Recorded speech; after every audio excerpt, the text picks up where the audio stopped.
I want to thank Study IQ. I would like to thank Study IQ team. Big round of applause to the team, management and staff of Study IQ. Before we start this lecture आप सबको मैं बताना चाहता हूँ study IQ के optional subjects पे आपको heavy discount देखने मिलेगा दिवाली सेल के तहत। 9 ऑप्शनल सब्जेक्ट्स आपके सामने अवेलेबल हैं, जिसमें geography, PSIR, pub ad, sociology, history, maths optional, anthropology, Hindi साहित्य, ये सारे ऑप्शनल आपको देखने मिलेंगे। 9 टोटल सब्जेक्ट्स हैं। अगर आपको एडमिशन लेना है तो जैसे मैं आपको सोशियोलॉजी का दिखा रहा हूँ, ऐसे ही पीएसआईआर, ऐसे ही हिस्ट्री, हर सब्जेक्ट में आप जाके वसु लाइव एडमिशन डिस्काउंट कोड लगाएंगे, जो कि मेरा एडमिशन डिस्काउंट कोड है, जिसके माध्यम से आपको वो कोर्स 14,000 का 13,999 का मिल जाएगा, जिसमें 600 plus live classes, hand written notes, previous year question discussion, doubt clearing session, ये सब होगा। और ये कोड आपका सारे 9 के 9 सब्जेक्ट्स पे एप्लीकेबल है, तो जरूर इसका फायदा लीजिएगा। आइए सेशन की शुरुआत करते हैं और जानते हैं सबसे सूटेबल ऑप्शन कौन सा हो सकता है आपके लिए। हमारा आज सबसे पहले हम 10th क्लास का चैप्टर 2 शुरू कर रहे हैं। The name of the topic is sectors of Indian economy. जैसा नाम वैसा काम। इंडियन इकोनॉमी के अलग अलग सेक्टर्स को आप इस सेशन के माध्यम से समझेंगे, उनका इवैल्यूएशन करेंगे। अगर मैं बताऊं एक नॉर्मल जनरली एक्सेप्टेड जहां पर सेक्टर्स ऑफ इंडियन इकोनॉमी को हम देखते हैं तो हम 3 सेक्टर्स मानते हैं, पर टेक्निकली 5 सेक्टर हैं। 3 सेक्टर कौन से? सबसे पहली बात तो एग्रीकल्चर। एग्रीकल्चर की सिग्निफिकेंस ये है कि देश के आज भी लगभग 50% लोग डायरेक्टली इनडायरेक्टली इस सेक्टर पे कनेक्टेड है, उन्हें नौकरी मिलती है, उन्हें जॉब्स मिलती है। दूसरा होता है आपका इंडस्ट्री का सेक्टर। इंडस्ट्री को जो रॉ मटेरियल मिल रहे हैं वो एग्रीकल्चर से मिल रहे हैं, मतलब गेहूं उग रहा है एग्रीकल्चर में, उस गेहूं को चक्की में फैक्ट्री में भेजा जा रहा है पिसने के लिए, आटा बन रहा है इंडस्ट्री में। और थर्ड हमारा सेक्टर होता है सर्विस सेक्टर। आप इन सब को एग्रीकल्चर, इंडस्ट्री और सर्विस के अलावा प्राइमरी, सेकेंडरी एंड टर्शरी, ये तीनों भी बुला सकते हो। एग्रीकल्चर को प्राइमरी, इंडस्ट्री को सेकेंडरी, सर्विस सेक्टर को टर्शियरी। प्राइमरी, सेकेंडरी, टर्शरी, ये 3 सेक्टर आप देखते हैं नॉर्मली इंडियन इकोनॉमी में। बट आप जानते हैं सर्विस सेक्टर, टर्शरी सेक्टर जो है, थर्ड सेक्टर जो है, उसको हम 2 पार्ट्स में और ब्रेक कर सकते हैं। एक है क्वार्टरनरी, एक बार फिर से मैं लिख देता हूं। एक है क्वार्टरनरी और एक है क्विनरी। ये टोटल 5 सेक्टर्स मान सकते हो किसी भी इकोनॉमी में। एग्रीकल्चर में बेसिक एग्रीकल्चर, मतलब एग्रीकल्चरल एक्टिविटीज होती हैं, कुछ उगाना, ऐसी चीजें जो जमीन से आप प्राप्त करते हो। We are classifying the activities which takes place around us. हमारे आसपास जो भी एक्टिविटीज होती हैं वो इन अलग अलग सेक्टर्स में डिवाइडेड होती है। प्राइमरी, सेकेंडरी, टर्शरी, क्विनरी और क्वार्टरनरी, इनमें डिवाइडेड होती है। So these are the various group of activities जिससे वो हम अलग अलग पार्ट्स में डिवाइड कर रहे हैं। प्राइमरी सेक्टर से आपको रॉ मटेरियल मिलता है, जो भी एक्टिविटी जिससे आप रॉ मटेरियल प्राप्त कर सकते हो। जैसे प्राइमरी सेक्टर में एनिमल हस्बेंड्री होता है, पशुपालन, डेयरी सेक्टर जिसे कहते हैं, तो दूध रॉ मटेरियल है, वो नेचुरल प्रोडक्ट है जो आप डिराइव कर रहे हो। इसके अलावा जमीन से मिलने वाले मिनरल्स और ओर्स, बॉक्साइट हो गया, एल्यूमिनियम, आयरन, स्टील, कॉपर, ये सब इस सेक्टर का पार्ट माना जाता है जो जमीन से प्राप्त कर रहे हो। एग्रीकल्चर, माइनिंग, एनिमल हस्बेंड्री, ये सब एक ही माने जाते हैं प्राइमरी सेक्टर का पार्ट। वो सब चीजें जो आप जमीन से प्राप्त कर रहे हो, जो आप लैंड से प्राप्त कर रहे हो, वो सब चीजें एग्रीकल्चर सेक्टर में आती है। एग्जाम्पल एक और देता हूं, कॉटन कल्टीवेशन। तो कॉटन, जो कच्चा आपको कॉटन मिल रहा है, तो वो आपको एग्रीकल्चर सेक्टर से मिल रहा है। उसे आप एक ऐसे कपड़े में कन्वर्ट करोगे कॉटन मिल में, तो वो आपका सेकेंडरी या इंडस्ट्री सेक्टर है। फिर इस कॉटन के बनाए गए कपड़े को शोरूम में बेचोगे सेल्समैन के माध्यम से। वो जो सेल्समैन काम कर रहा है, वो सेल की जो एक्टिविटी कर रहा है, that is considered to be your service sector और टर्शरी सेक्टर। ऐसे डिवाइडेड होता है। तो प्राइमरी सेक्टर से रॉ मटेरियल आप प्राप्त करते हो, जैसे कॉटन एग्जांपल दिया, कॉटन की फसल उगाकर, कॉटन एक रॉ मटेरियल है जो आगे जाके क्लॉथ मेकिंग में यूज होता है। डेयरी सेक्टर में मिल्क का इस्तेमाल किया जाता है, मिल्क प्रोडक्ट्स का। उसके अलावा आपको देखने मिलेगा कई सारे आपके ऐसे नेचुरल रिसोर्सेज होते हैं जो आप प्राइमरी एग्रीकल्चर सेक्टर से प्राप्त करते हो। This is the foundation of the whole economic activities. यहाँ पे प्राइमरी से आप बेसिक चीज प्राप्त कर रहे हो, उसको आगे जाके अलग अलग इंडस्ट्रीज से आप प्रोसेस करोगे। जैसे दूध हो गया, दूध का पनीर बनना है, बड़ी बड़ी फैक्ट्रियां हैं। कभी आप अगर यूट्यूब पे सर्च करते हो ना अमूल फैक्ट्री, अमूल की फैक्ट्री देखना एक बार, वैसे दिल बहुत खुश हो जाता है देखकर कि हमारे देश में इतना डेवलपमेंट हुआ है, that we have such a big industrial base in our country.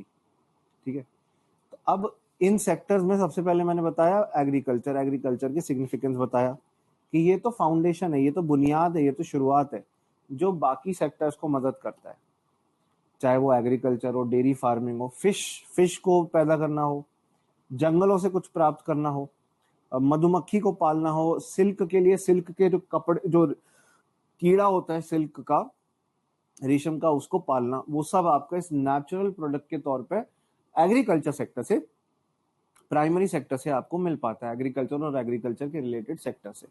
अब चले सेकेंडरी के ऊपर।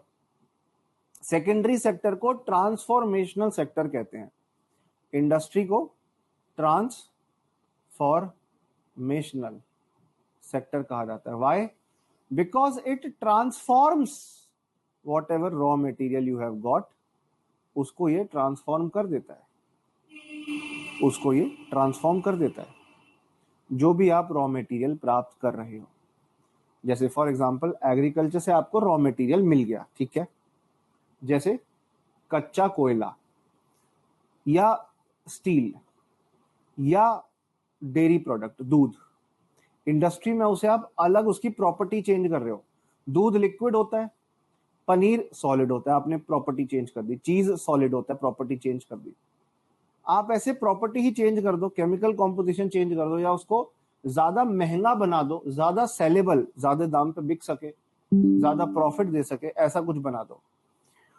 तो ये सब सेकेंडरी सेक्टर के माध्यम से हो सकता है, जहां पर आप मैन्युफैक्चरिंग करते हो, जो कि एक फैक्ट्री, एक वर्कशॉप के अंतर्गत हो सकता है।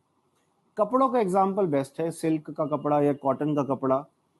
ये कॉटन फाइबर एग्रीकल्चर से प्राप्त किया, फिर आपने इंडस्ट्रीज में उसको कन्वर्ट करके पहनने लायक कपड़ा बना दिया। या शुगर केन प्राइमरी हो गया, शुगर जो गुड़ बनता है, जो चीनी बनती है, वो सेकेंडरी हो गया। या एक और एग्जाम्पल दूं, गेहूं प्राइमरी हो गया और आटा जो हो गया वो सेकेंडरी हो गया।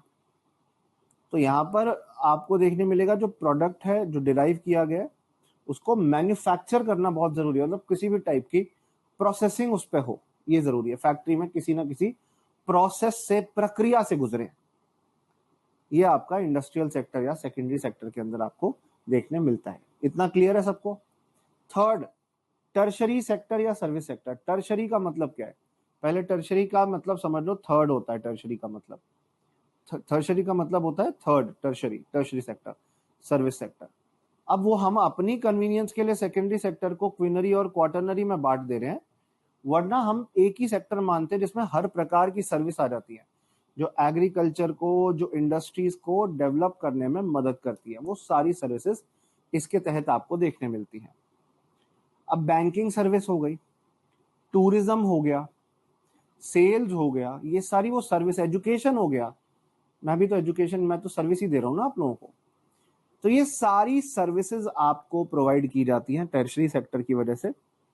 ये तीन सेक्टर्स आपके देखने मिलते हैं, agriculture, industry and service sector. ऐसे ही आपको क्वार्टरनरी और क्विनरी सेक्टर देखने मिलते हैं फोर्थ एंड फिफ्थ सेक्टर के तौर पर। Quaternary is the fourth sector, जिसका मेन ऑब्जेक्टिव ये होता है कि क्वार्टरनरी सेक्टर चाहता है कि जो लीडर, जो जिनमें बहुत ज्यादा नॉलेज चाहिए होती है, नॉलेज बेस्ड इंडस्ट्री सेक्टर इसे कहते हैं। नॉलेज बेस्ड इंडस्ट्रीज को आप अलग से क्लासिफाई करो। जैसे आजकल सॉफ्टवेयर है, अभी मैं आपकी एक प्लेटफॉर्म पे क्लास ले रहा हूँ, ठीक है ना।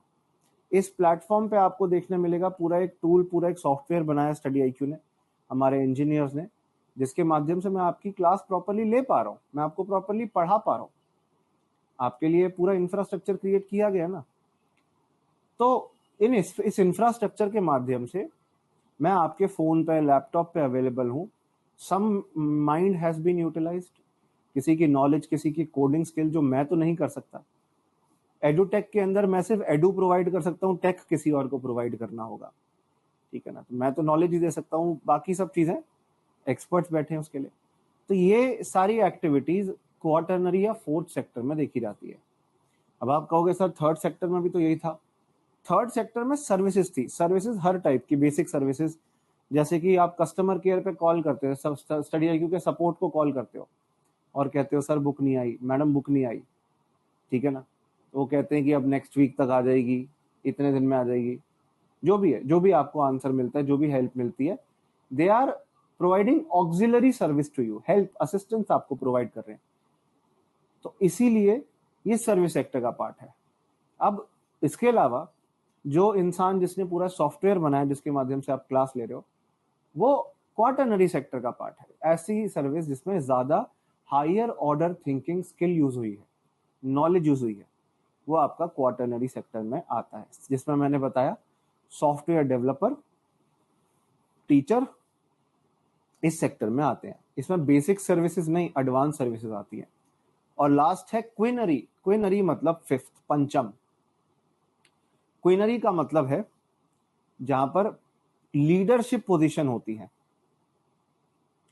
जैसे स्टडी आईक्यू के सीईओ हैं अभिषेक सर, स्टडी आईक्यू के डायरेक्टर हैं मोहित जिंदल सर, गौरव गर्ग सर, ये सब बहुत सीनियर पोजीशंस पे हैं स्टडी आईक्यू में। ये हमारी लीडरशिप का पार्ट है, राइट, हमारी लीडरशिप का पार्ट है, जो डायरेक्शन दे रहे हैं ऑर्गेनाइजेशन को कि किस तरीके से आपको काम करना है।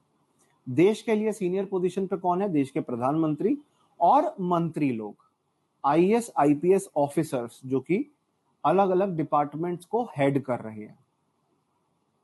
तो ये लीडरशिप पोजीशन में इन लोगों को क्विनरी सेक्टर का पार्ट माना जाता है। सबसे इंपॉर्टेंट ये क्विनरी सेक्टर के लोग होते हैं, ठीक है ना, ये बात याद रखिएगा। Is it clear? क्लियर है बात, स्पष्ट है बात? सर डॉक्टर्स भी तो क्वार्टरनरी में आएंगे, क्वार्टरनरी में आएंगे डॉक्टर्स भी। क्विनरी के अंदर आएंगे जो लीडरशिप पोजीशन में। अब एक हॉस्पिटल के हेड हैं, वो क्विनरी सेक्टर के पार्ट माने जाएंगे, पर हॉस्पिटल के डॉक्टर्स वो क्वार्टरनरी सेक्टर के पार्ट माने जाएंगे। ये बात ध्यान रखिएगा। तान्या कह रही है सर नो टर्शरी। बेटा टर्शरी थर्ड था, टर्शरी में बेसिक सर्विस आ रही है, उनके आगे ही हमने दो और सेक्टर ऐड करे हैं, क्वार्टरनरी और क्विनरी। तो डॉक्टर जहां पर हायर ऑर्डर थिंकिंग, टैलेंट चाहिए, हर इंसान नहीं कर सकता ना, स्किल चाहिए, पढ़ाई लिखाई होनी चाहिए, एजुकेशन होनी चाहिए, they will be considered to be part of quaternary sector. Clear? ठीक है तान्या।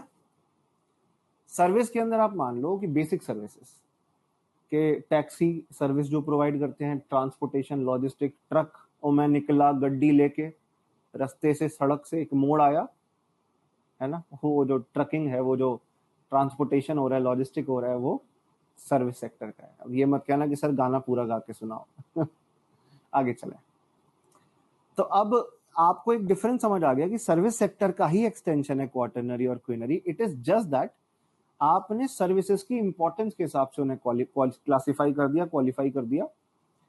क्वार्टरनरी सेक्टर में सीए आएंगे, हाँ जी, चार्टर्ड अकाउंटेंसी एक हाई ऑर्डर थिंकिंग स्किल है, हर इंसान नहीं कर सकता। एग्जाम होता है सीए का, बहुत डिफिकल्ट एग्जाम होता है, मुझे तो पता है, I am a CA drop out by the way.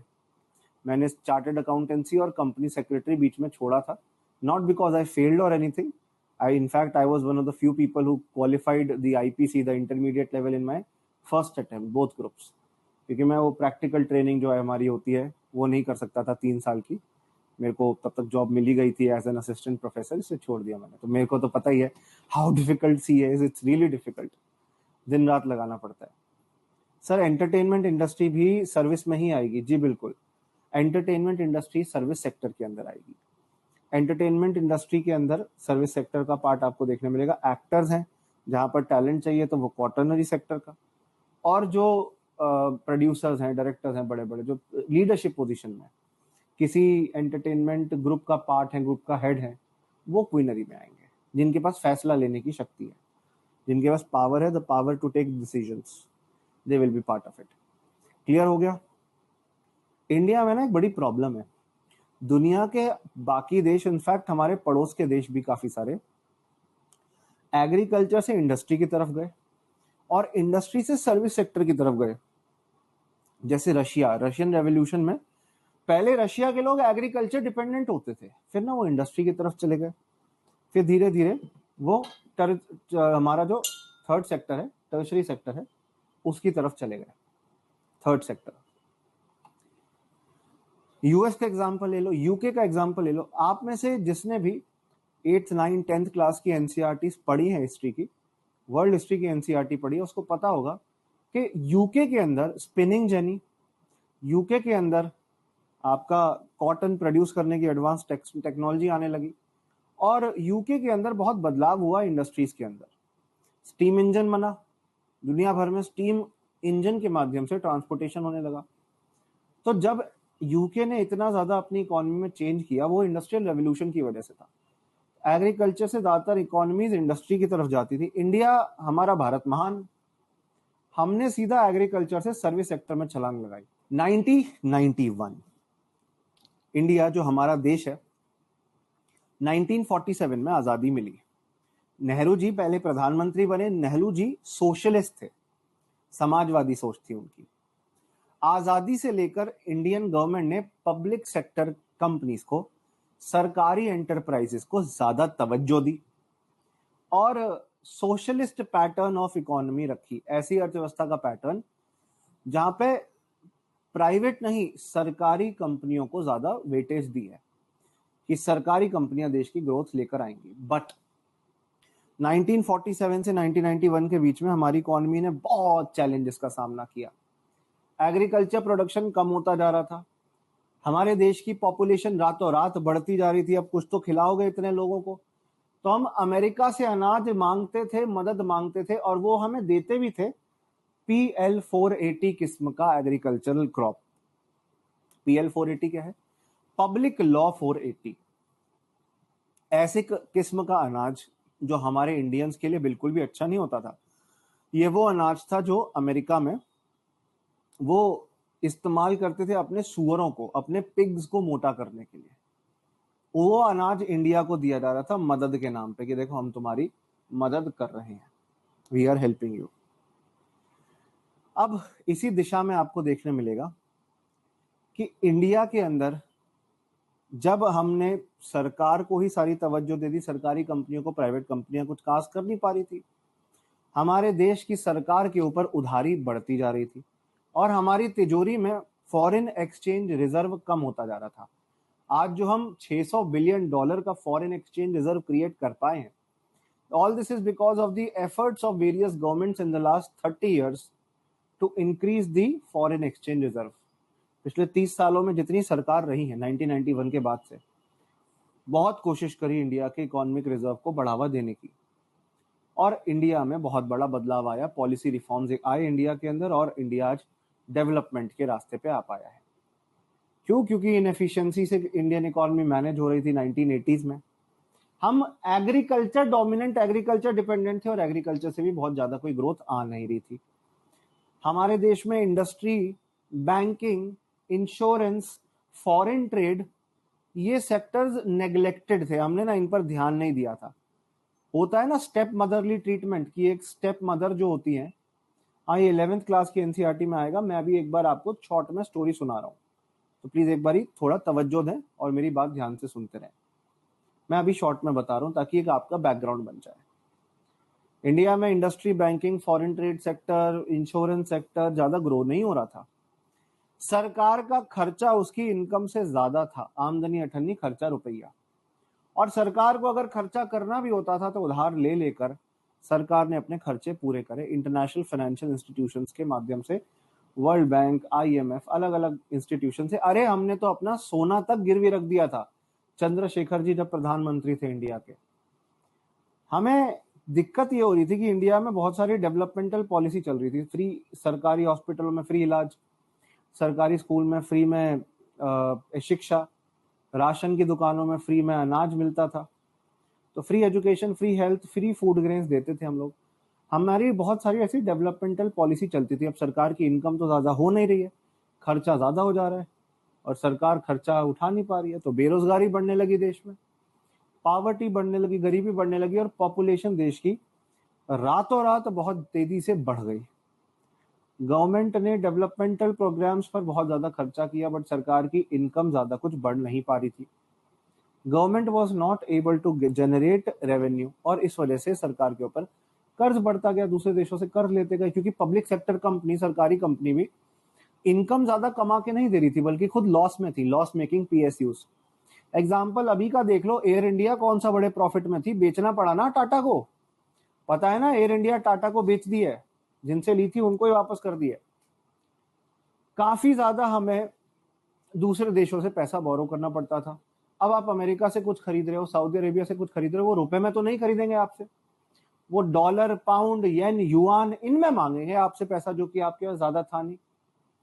और इंडिया से ना एक्सपोर्ट ज्यादा होते नहीं थे इंडिया के बाहर। क्यों? क्योंकि हमें क्लोज्ड इकोनॉमी थे, हमने अपनी अर्थव्यवस्था के दरवाजे बंद किए हुए थे कि इंडिया का सामान हम बाहर जाके नहीं बेचेंगे।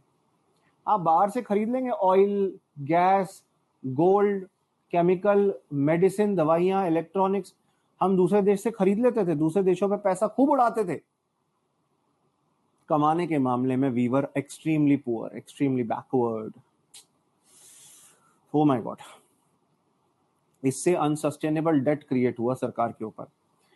एसेंशियल कमोडिटीज के दाम बढ़ गए, इंपोर्ट्स बढ़ते गए, दूसरे देशों पर डिपेंडेंसी क्रिएट हो गई, दूसरे देशों से सामान बहुत मात्रा में हम खरीद रहे थे। फॉरेन एक्सचेंज रिजर्व जो है that was not adequate, but कि 2 हफ्ते का इंपोर्ट कवर बचा था। ये यूपीएससी प्रीलिम्स में सवाल पूछा जा चुका है, इंपोर्ट कवर क्या होता है। 2 हफ्ते का, 2 वीक्स का इंपोर्ट कवर था, मतलब कितने पैसे में आप कितना अपने गुजारा कर सकते हो, कितने दिन का, उसे इंपोर्ट कवर कहते हैं। बाहर से जो सामान खरीदते हो कितने दिन तक का खरीद सकते हो।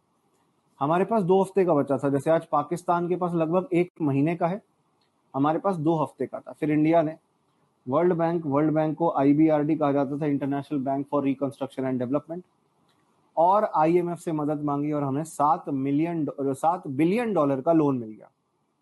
पर हमें अनफॉर्चुनेटली बातें माननी पड़ी वर्ल्ड बैंक और आईएमएफ की, जहां पे वर्ल्ड बैंक ने कहा ये तुम क्लोज्ड इकोनॉमी हो ना, दरवाजा बंद करके बैठे हो, इस दरवाजे को खोलो, 2 रिफॉर्म्स लेकर आओ। एक थे स्टेबिलाइजेशन, इकोनॉमी में जो प्रॉब्लम हुई है पहले उसे स्टेबिलाइज करो, और दूसरा था स्ट्रक्चरल रिफॉर्म।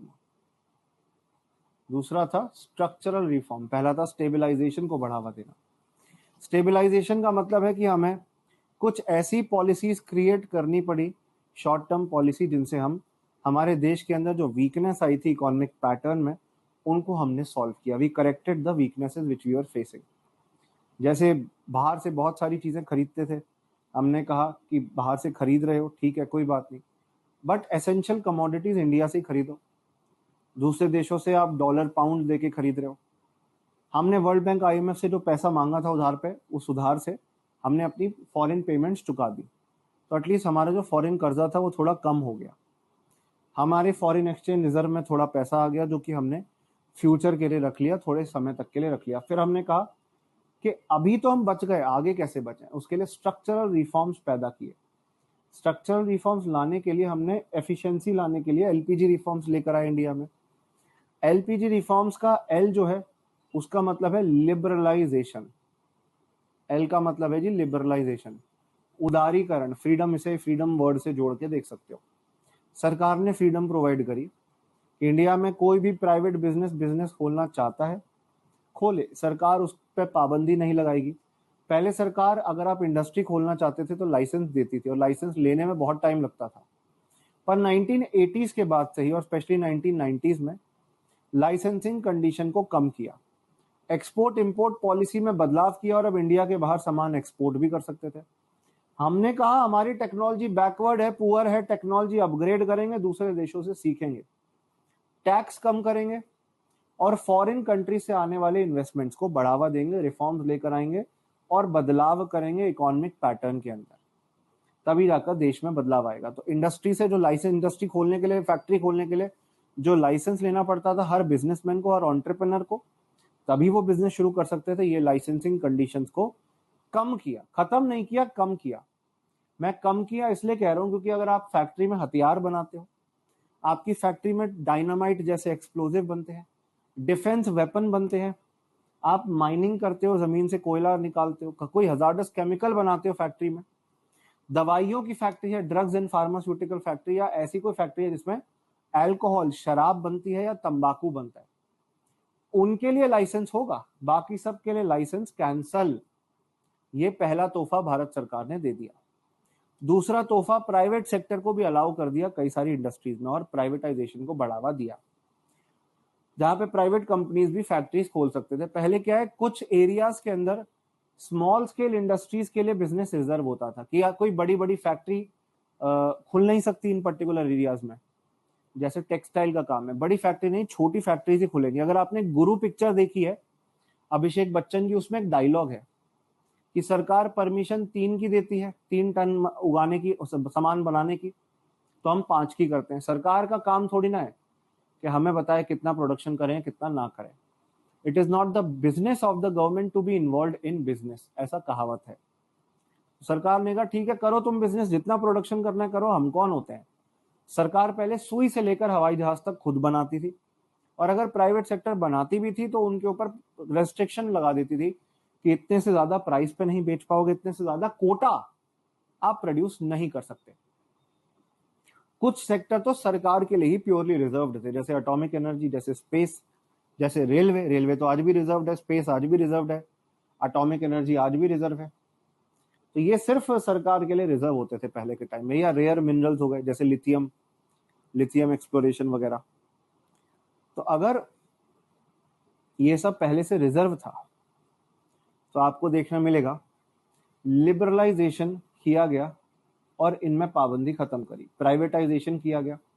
वो सरकार की कंपनियां जो लॉस कमा रही थी, जिनसे और उम्मीद थी नहीं कि अगर इनको प्राइवेटाइज कर देंगे तो फिर भी थोड़ी उम्मीद रहेगी, प्राइवेट सेक्टर कुछ तो प्रॉफिट कमा देगा, कुछ तो प्रॉफिट दे ही देगा, इसके लिए हमें प्राइवेटाइजेशन हमें करना पड़ा, जहां पर हमने गवर्नमेंट ओन्ड एंटरप्राइजेस जो लॉस कमा रहे थे उनको कन्वर्ट कर दिया प्राइवेट सेक्टर के अंदर, हमने उन्हें कन्वर्ट किया। क्यों? एक कॉन्सेप्ट ये है कि प्राइवेटाइजेशन का फायदा ये होता है, एफिशिएंसी आती है काम करने के तरीके की में, क्योंकि प्राइवेट कंपनीज तो प्रॉफिट के लिए काम करती हैं और उन्हें बर्दाश्त नहीं है इनएफिशिएंसी। अगर कोई आदमी काम नहीं करेगा उसको फायर कर देंगे। सरकारी डिपार्टमेंट में तो ये होता है ना कि थोड़ा आलस्य के साथ काम कर रहे हो तो कुछ खास आपके साथ कुछ बुरा नहीं होता, पर प्राइवेट सेक्टर में if you are not working with efficiency then it becomes a big problem. अब समझिए, प्राइवेटाइजेशन के माध्यम से, प्राइवेटाइजेशन और एक और कॉन्सेप्ट होता है डिसइन्वेस्टमेंट। डिसइन्वेस्टमेंट का मतलब है कि अगर किसी भी सरकारी कंपनी का 0.1%, 1%, 10% या 100%, कुछ भी 4%, 5%, 6%, कुछ भी परसेंटेज आप प्राइवेट सेक्टर के हाथ में बेच दो, हम जैसे पब्लिक को या किसी प्राइवेट कंपनी को अगर बेच दो तो उसे डिसइन्वेस्टमेंट कहते हैं कि सरकार ने अपनी इन्वेस्टमेंट निकाल ली और प्राइवेट सेक्टर की इन्वेस्टमेंट डाल दी। प्राइवेटाइजेशन का मतलब है जब 51% से ज्यादा और लगभग 100% तक किसी कंपनी का शेयर प्राइवेट हाथों में चला जाए तो वो सरकारी से प्राइवेट कंपनी बन जाएगी। प्राइवेटाइजेशन सरकारी कंपनी को प्राइवेट कंपनी बना देती है। डिसइन्वेस्टमेंट किसी सरकारी कंपनी को सरकारी कंपनी रखती है जब तक डिसइन्वेस्टमेंट 51% से ज्यादा का ना हो जाए। सरकारी का मतलब है कि गवर्नमेंट का 51% से ज्यादा शेयर है ना। तो डिसइन्वेस्टमेंट और प्राइवेटाइजेशन के बीच का फर्क समझ आ गया आपको? क्लियर है, यस और नो? फर्क क्लियर हुआ? एक और बार बता दूं, डिसइन्वेस्टमेंट मतलब जब शेयर बेचे जा रहे हैं सरकारी कंपनी के, चाहे 1% ही क्यों ना हो, जहां पब्लिक को बेचे जा रहे हैं शेयर ताकि सरकार को कुछ पैसा मिले शेयर के बदले। प्राइवेटाइजेशन का मतलब है कि कंपनी का, सरकारी कंपनी का मैनेजमेंट कंट्रोल प्राइवेट सेक्टर के हाथ में दे दिया, सरकारी कंपनी का मैनेजमेंट का कंट्रोल प्राइवेट सेक्टर के हाथ में दे दिया, जैसे एयर इंडिया का प्राइवेटाइजेशन हुआ है। डिसइन्वेस्टमेंट चाहे 0.1% हो, चाहे 1% हो, चाहे 10% हो, चाहे 100% हो, उसे आप डिसइन्वेस्टमेंट ही कहेंगे। बट प्राइवेटाइजेशन जब भी 51% से ज्यादा शेयर प्राइवेट सेक्टर के हाथ में चले जाएं किसी गवर्नमेंट कंपनी के, तब कहा जाएगा उसको प्राइवेटाइजेशन। ये फर्क था। एंड प्राइवेटाइजेशन इंडिया में बढ़ावा दिया हमने। इंडिया में बिकॉज ऑफ प्राइवेटाइजेशन, सरकार की जो परिकल्पना थी कि प्राइवेटाइजेशन से हमारे देश में फॉरेन डायरेक्ट इन्वेस्टमेंट आएगा, फॉरेन इन्वेस्टमेंट आएगा, बिल्कुल आया। गवर्नमेंट ने प्रबंध किया था इस चीज का, एंड यस, एफडीआई इंडिया में आया। इंडिया में कई सारी सरकारी कंपनियों की सिचुएशन इंप्रूव हुई कि अब ये बोला गया कि प्रॉफिट के लिए काम करना है जी। आप सरकारी ऑयल पीएसयूज को ही देख लो, पब्लिक सेक्टर अंडरटेकिंग्स को, कितना एफिशिएंसी के साथ काम करते हैं।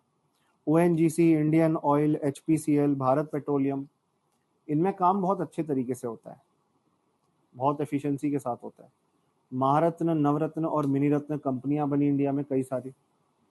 इसके बाद और लास्ट है ग्लोबलाइजेशन। ग्लोबलाइजेशन के अंदर इंडिया में हमने अलाउ किया फॉरेन कंपनीज आकर फॉरेन कंट्रीज से इन्वेस्ट कर सकती हैं, एफडीआई लेकर आ सकती हैं, फॉरेन डायरेक्ट इन्वेस्टमेंट, टिकाऊ निवेश, हमारे देश में निवेश करो। सर्विस सेक्टर को बहुत बूस्ट मिला इससे। इंडिया में आज इन्फोसिस, विप्रो जैसी कंपनियां हैं, कई सारी प्राइवेट फॉरेन कंपनीज भी हैं, जिनके लिए इंडिया एक सर्विस हब बन गया है। बेंगलुरु का एग्जांपल ले लो, पुणे का एग्जांपल ले लो, गुरुग्राम का एग्जांपल ले लो, नोएडा का एग्जांपल ले लो, हैदराबाद का, चेन्नई का। We are the service hub of the world. दुनिया की इकोनॉमी के साथ हम कनेक्ट हुए, दुनिया का कल्चर हमारे देश में आया। We were people who used to eat roti, now we are eating pizza and burger. वार change, everything has changed. Normally I wear a shirt or a t-shirt, and आज I'm wearing कुर्ता। नॉर्मली मैं एक shirt या T shirt पहनता हूँ। ये foreign culture, western culture, हम तो कुर्ता पहनते हुए आए हैं, राइट। हम हमारा कल्चर चेंज हुआ, हमारी पॉपुलेशन का रहना सहना।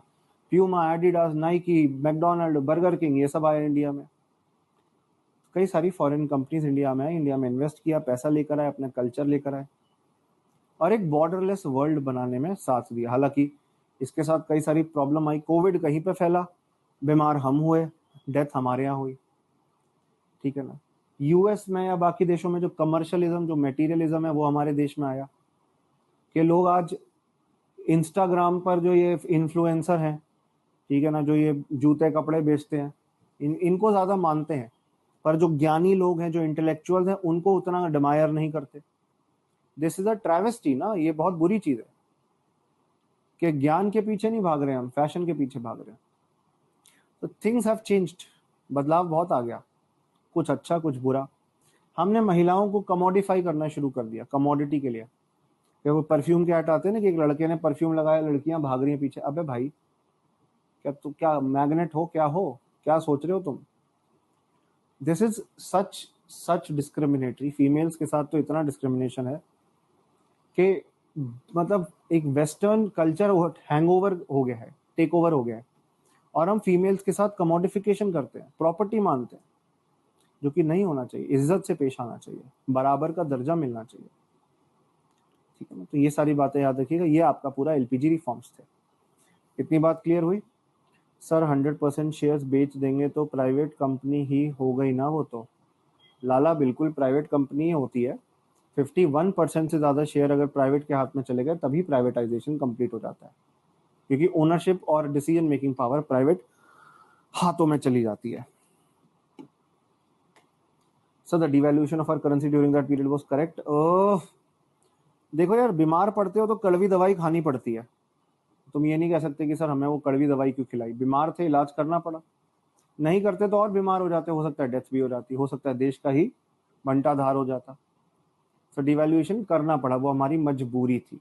आगे बताऊंगा डिवैल्यूएशन, डेप्रिसिएशन, एप्रिसिएशन क्या होता है। We will be discussing in future.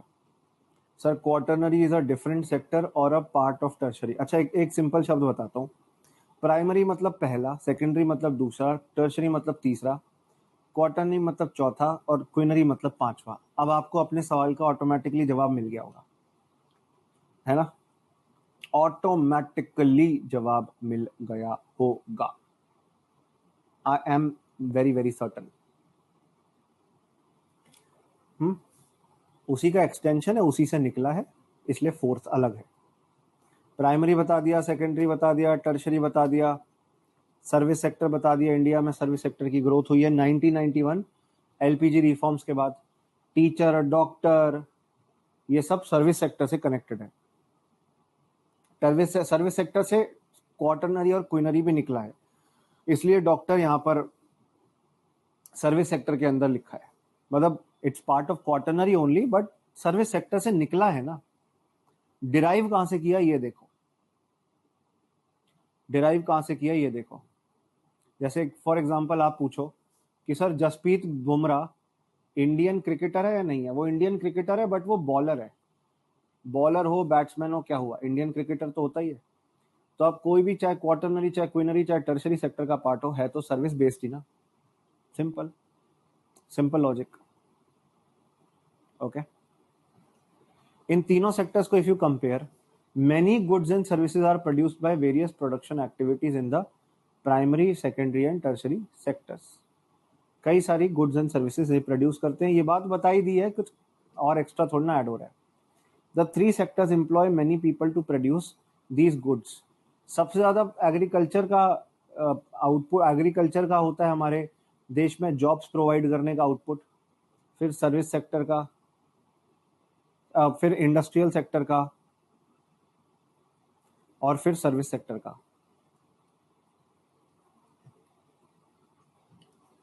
और जीडीपी में सबसे ज्यादा कंट्रीब्यूशन सर्विस सेक्टर का है, फिर इंडस्ट्रियल सेक्टर का है, फिर एग्रीकल्चर सेक्टर का है। जस्ट दी अपोजिट, जीडीपी में सबसे ज्यादा योगदान सर्विस सेक्टर देता है। What a strange thing to ask, but yes this is true. ये बात सच है, दिस इज रियली ट्रू। सबसे ज्यादा कंट्रीब्यूशन इंडिया में सर्विस सेक्टर का है जीडीपी में, फिर इंडस्ट्री का, फिर एग्रीकल्चर का।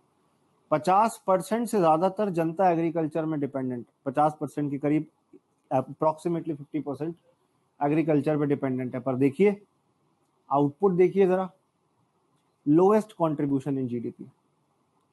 Sir why India is not allowed to trade in forex market? मतलब भैया कुछ भी मत बोलो यार, ऐसा कहाँ होता है?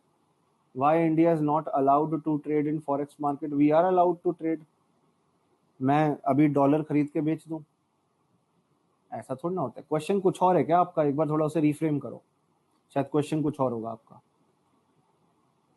और क्या है सर? तो प्राइवेटाइजेशन हो गया, disinvestment if 60% share hold.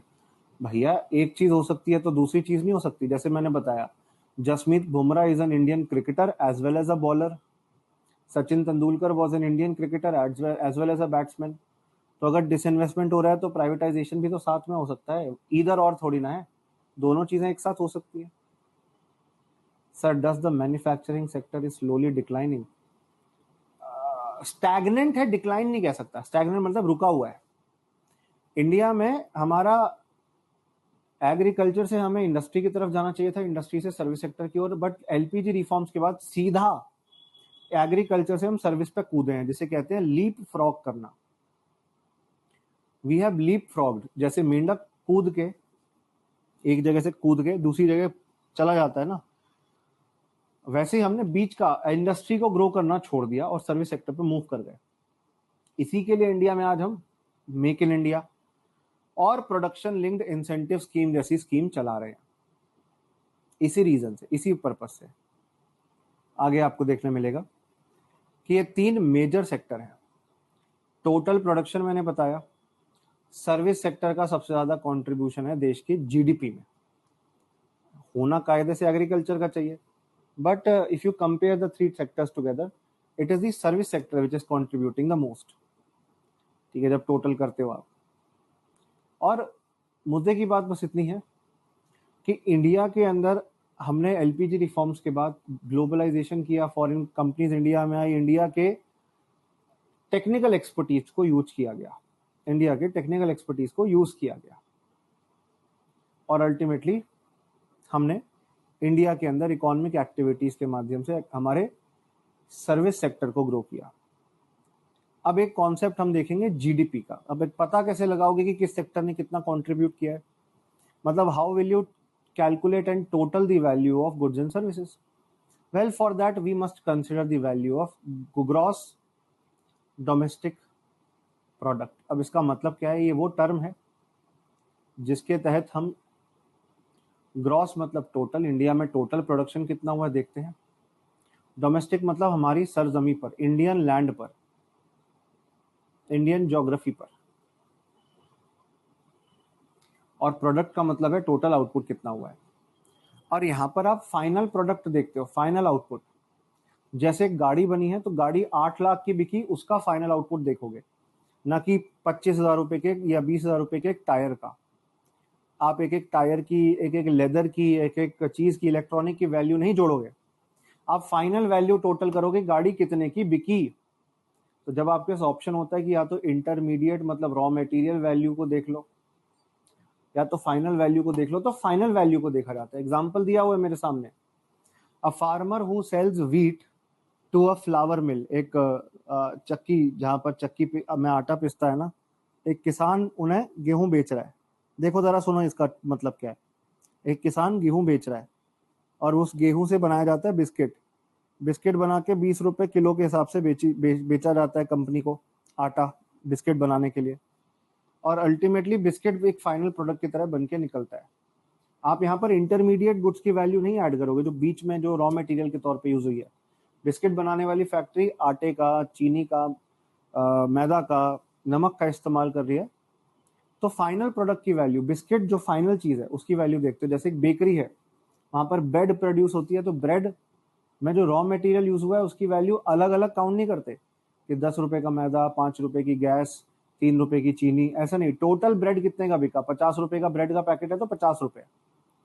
Total value देखो, फिनिश गुड की वैल्यू देखो। Total value should be counted, final value should be counted. Final goods and service की वैल्यू काउंट होनी चाहिए, ये बात याद रखिएगा।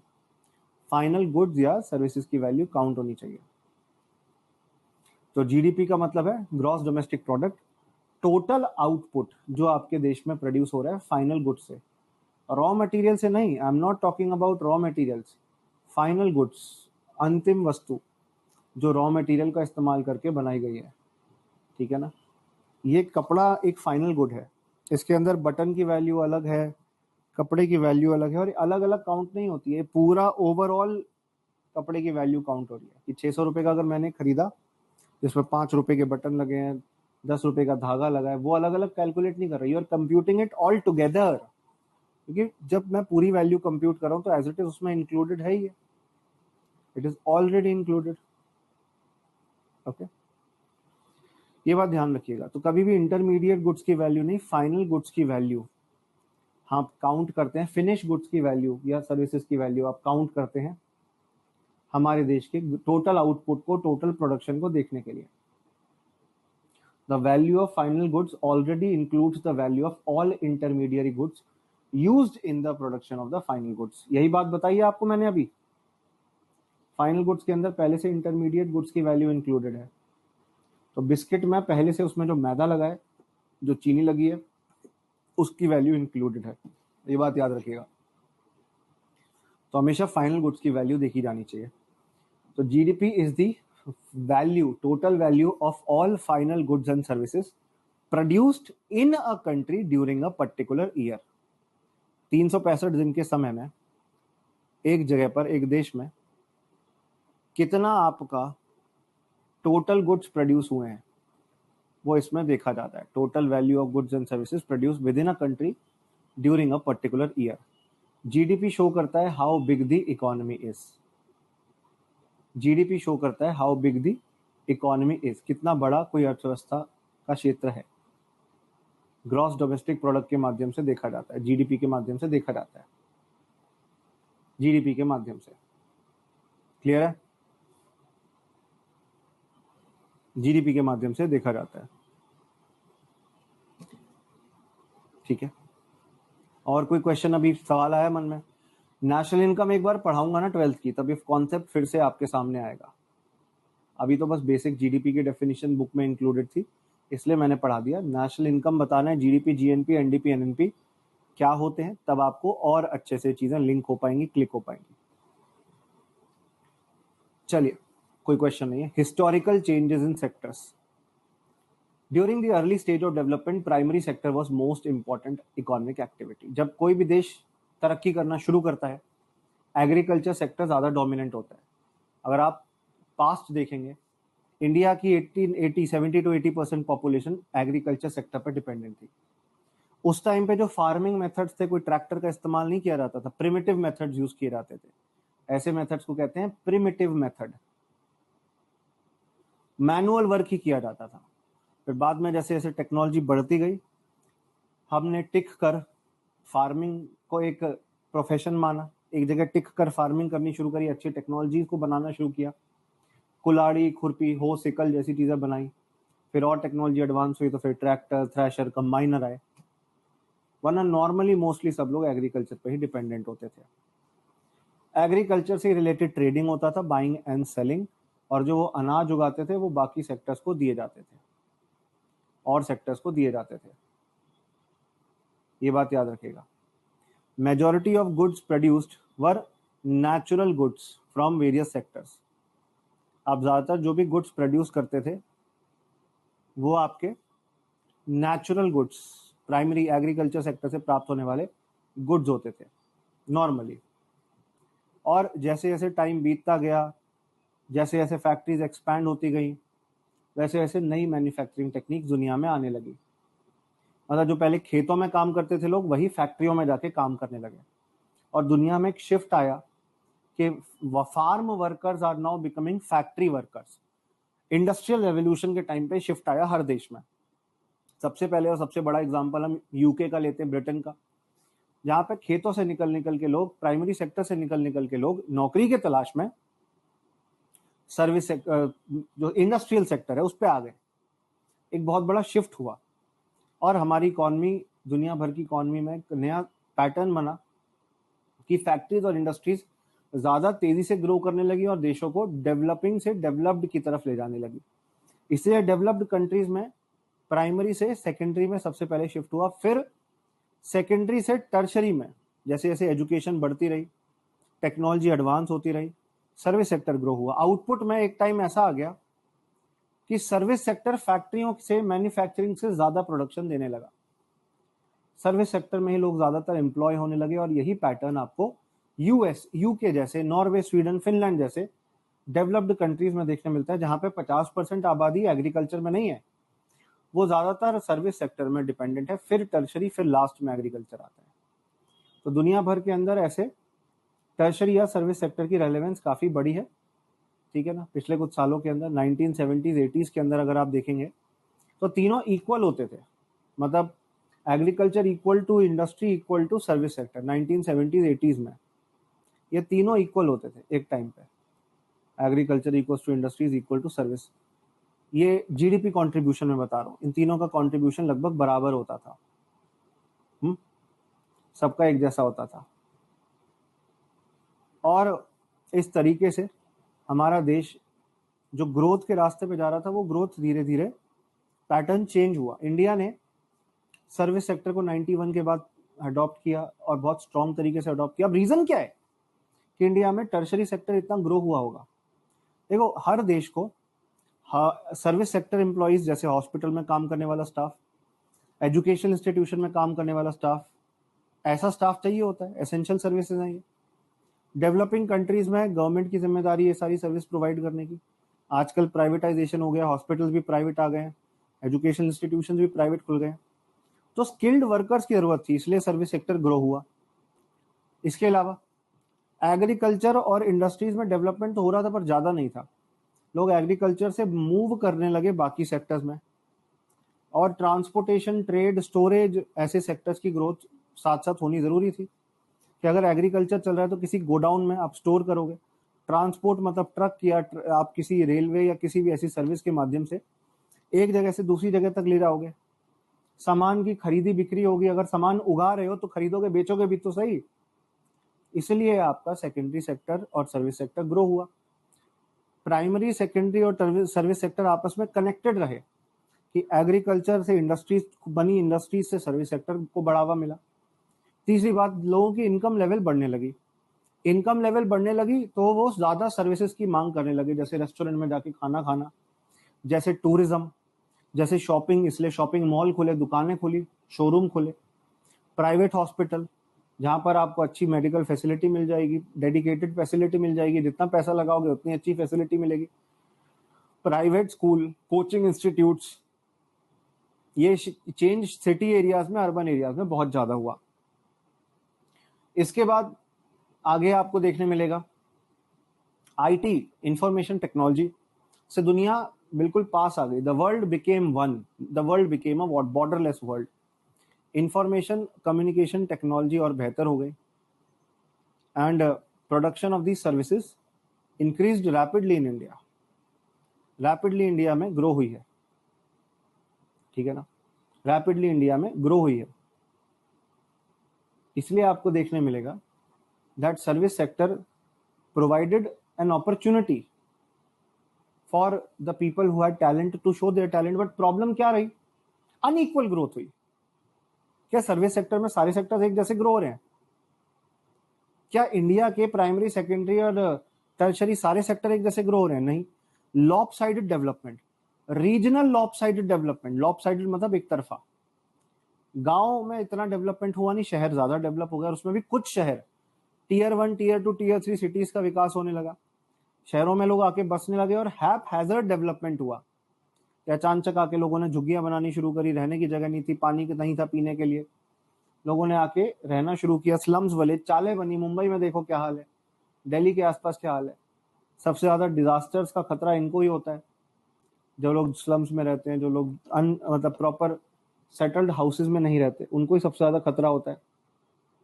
Large number of workers are engaged in such areas, जहाँ पे छोटे छोटे दुकानदार हो गए, ट्रांसपोर्टेशन सेक्टर से जुड़े हुए लोग हो गए। इसीलिए लोग पैसा कमा पाए। लोगों ने सर्विस सेक्टर में अनइक्वल ग्रोथ देखी। कुछ लोगों ने पैसा कमा लिया, कुछ लोग ग्रोथ ही हासिल नहीं कर पाए। इसलिए सर्विस सेक्टर ने सबसे ज्यादा जीडीपी में कंट्रीब्यूशन दिया। एक रिमार्केबल शिफ्ट होने की वजह से एम्प्लॉयमेंट अपॉर्चुनिटीज बढ़ी। प्राइमरी सेक्टर आज भी सबसे बड़ा एम्प्लॉयमेंट सोर्स है, एम्प्लॉयर है, बट जॉब क्रिएशन मोस्टली हम सेकेंडरी और टर्शरी सेक्टर में करना चाहते हैं। हम शिफ्ट करना चाहते हैं लोगों को एग्रीकल्चर से बाकी सेक्टर में, उन्हें स्किल डेवलपमेंट देकर। अगर लोगों को शिफ्ट करोगे तो इंडस्ट्री का आउटपुट बढ़ेगा, ज्यादा गुड्स का प्रोडक्शन होगा, इंडस्ट्रीज में ज्यादा गुड्स प्रोड्यूस होंगी, ज्यादा नौकरियां प्रोड्यूस होंगी, राइट। सर्विस सेक्टर में ज्यादा लोगों को काम मिलेगा, नौकरियां बढ़ेंगी, जिससे लॉन्ग टर्म ग्रोथ हो सकती है किसी भी कंट्री की, अगर आप ऐसा कुछ करोगे। तो आधे से ज्यादा देश के वर्कर्स अभी एग्रीकल्चर में, पर जीडीपी में कंट्रीब्यूशन 15-16%, 1/6 जीडीपी का। इसलिए उनको बाकी सेक्टर्स में शिफ्ट करना है। सेकेंडरी टर्शरी में आउटपुट बढ़ेगा और इससे बहुत ज्यादा देश की डेवलपमेंट होगी। क्योंकि अभी एग्रीकल्चर में एक बहुत बड़ी प्रॉब्लम है, वो है डिसगाइज्ड अनएम्प्लॉयमेंट। डिसगाइज्ड अनएम्प्लॉयमेंट मतलब अगर 4 लोग काम कर रहे हैं खेत पे,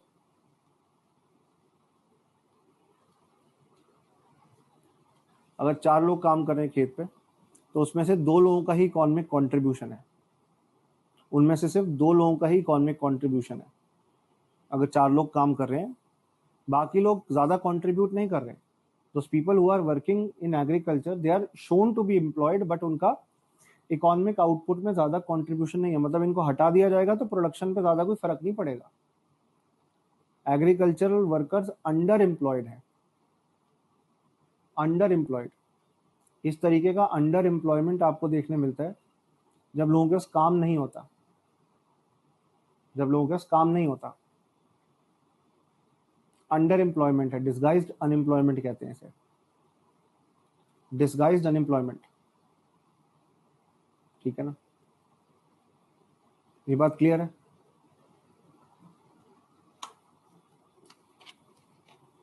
क्लियर? यस और नो प्लीज पूछिए।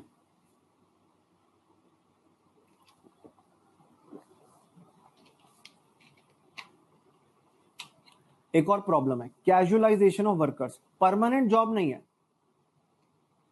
वर्कर्स को कैजुअल तरीके से अनऑर्गेनाइज सेक्टर में रखा जाता है। मतलब कोई एम्प्लॉयमेंट कॉन्ट्रैक्ट नहीं होता, कोई एम्प्लॉयमेंट कॉन्ट्रैक्ट जिसके माध्यम से एक लीगल रिलेशनशिप क्रिएट हो। गिग वर्कर्स का कॉन्सेप्ट आ गया है, प्लेटफॉर्म वर्कर्स का, पार्ट टाइम वर्कर्स का। ये जो ओला उबर चलाते हैं, जो स्विगी जोमेटो पे डिलीवरी करते हैं, ये लोग गिग वर्कर्स हैं, पार्ट टाइम वर्कर्स, जिनको एम्प्लॉयर एम्प्लॉय रिलेशनशिप में नहीं रखा गया। मतलब कोई एम्प्लॉयर नहीं है उनका, ऐसा नहीं है कि कोई एम्प्लॉयर हो कोई एम्प्लॉय हो, एक मिक्स्ड रिलेशनशिप देखने मिलता है आपको। ओके, मिक्स्ड रिलेशनशिप देखने मिलता है। अंडर एम्प्लॉयमेंट काफी बढ़ रहा है इंडस्ट्रीज के अंदर, जैसे लोग पेंटर, प्लम्बर ऐसे काम कर रहे हैं जहाँ पे कोई कॉन्ट्रैक्ट नहीं होता, जहाँ पे दिहाड़ी मिलती है, डेली वेजेस मिलते हैं, जहाँ पर कोई रिक्शा चला रहा है, कोई ऐसा, मतलब कोई भी ऐसा काम कर रहा है। They don't have good job opportunities, they don't have good education level. Casual workers बढ़ते जा रहे हैं, डेली वेज वर्कर्स बढ़ते जा रहे हैं, खासतौर पर सर्विस सेक्टर के अंदर। और एक बहुत बड़ी प्रॉब्लम आ जा रही है, that employment is not being created. ठीक है ना, एम्प्लॉयमेंट क्रिएट नहीं हो पा रहा, प्रॉब्लम ये है सबसे बड़ी, that less employment is being created, that is the main concern. एक कहानी सुनाना चाहूंगा एम्प्लॉयमेंट से जुड़ा हुआ। लक्ष्मी एक लड़की है, उनके पास 2 हेक्टेयर खेत है जहां पर पानी नहीं है खेत में फसल बोने के लिए। राइट नाउ गवर्नमेंट पैसा दे सकती है या बैंक से वो पैसा लोन ले सकती है ताकि इस खेत पर इरिगेशन फैसिलिटी क्रिएट कर सके। मतलब इस खेत पर वो सिंचाई की अपॉर्चुनिटी, बोरवेल का पानी, कुआं या कनाल का पानी ले सकें। राइट, एक बार उनके पास वो कैनाल या बोरवेल का पानी आ गया, इरिगेशन फैसिलिटी आ गई, तो वो खेत को पानी दे पाएंगी और उस खेत पर फसल बो पाएंगी रवि सीजन की। Assume that 1 hectare of wheat can provide 50 days of employment for 2 people। 1 hectare जमीन से 50 दिन तक 2 लोगों को काम मिल पाएगा। मतलब जिसमें आपको फसल बोनी है, बीज बोना है, खाद डालनी है, ये सब काम मिल पाएगा। तो it is not a bad opportunity.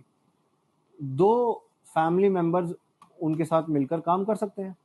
अच्छा, पास में अगर एक बड़ा बांध बन गया या नहर उनके घर के पास से जो जा रही है उसका पानी उन्हें मिल गया, it could result in a lot of employment generation, और भी अपॉर्चुनिटीज पैदा हो जाएंगी। एग्रीकल्चर और ज्यादा प्रोडक्शन करेगा। रबी फसल उगा रहे हो, फिर खरीफ भी उगाओगे, गेहूं उगाओगे, चावल उगाओगे, दालें उगाओगे, ऑर्गेनिक फार्मिंग करोगे, और अंडर एम्प्लॉयमेंट की प्रॉब्लम इससे कम हो जाएगी। यस और नो? एम्प्लॉयमेंट अपॉर्चुनिटी क्रिएट होंगी तो ट्रेडिंग और ट्रांसपोर्टेशन की इससे फैसिलिटी भी बढ़ेगी। अब देखो, किसान ने फसल उगा दी, अब कोई होलसेलर, कोई मैन्युफैक्चरर उनसे खरीदेगा, मान लो गेहूं उगाए, तो इससे ट्रांसपोर्टेशन सेक्टर को भी मौका मिलेगा। एक पूरा एग्रीकल्चर इंफ्रास्ट्रक्चर क्रिएट होगा, स्टोरेज से लेकर, कोल्ड स्टोरेज से लेकर ट्रांसपोर्टेशन तक, जिसके लिए सड़कें भी अच्छी बनाई जाएंगी सरकार के द्वारा। जैसे अभी प्रधानमंत्री ग्राम सड़क योजना चल रहा है, अच्छी सड़कें बनाने के लिए गाँव के एरिया के अंदर, ताकि मिनी ट्रक, छोटे ट्रैक्टर, टाटा 407 जैसे ट्रक हो गए, वो एक जगह से दूसरी जगह तक पहुंच सके। फिर किसान खुद शहरों में जा जाके अपनी फसल, क्रॉप्स बेचने जा सकते हैं, डायरेक्ट सेल कर सकते हैं बड़ी बड़ी कंपनियों को, जिससे नौकरियां मिलेंगी, एम्प्लॉयमेंट अपॉर्चुनिटी पैदा होंगी। सिर्फ एग्रीकल्चर के अंदर ही नहीं, इंडस्ट्रीज के अंदर भी, क्योंकि जो उन्होंने उगाया है उसको आप प्रोसेस करोगे। तो देखो, एग्रीकल्चर में छोटा सा बदलाव करके आप इंडस्ट्रियल सेक्टर को भी ग्रो कर रहे हो। एम्प्लॉयमेंट अपॉर्चुनिटी किसानों के लिए भी पैदा हो रही है, जो ट्रांसपोर्टेशन कर रहे हैं, जो ट्रेड कर रहे हैं, जो मैन्युफैक्चरिंग कर रहे हैं। मतलब एग्रीकल्चर, इंडस्ट्रियल, सर्विस सेक्टर, इन तीनों सेक्टर में अपॉर्चुनिटी पैदा हो जाएंगी। एक छोटी चीज से कितना बड़ा रिपल इफेक्ट आया है, एक बहुत बड़ा रिपल इफेक्ट आया है, बहुत बड़ा रिपल इफेक्ट आया है।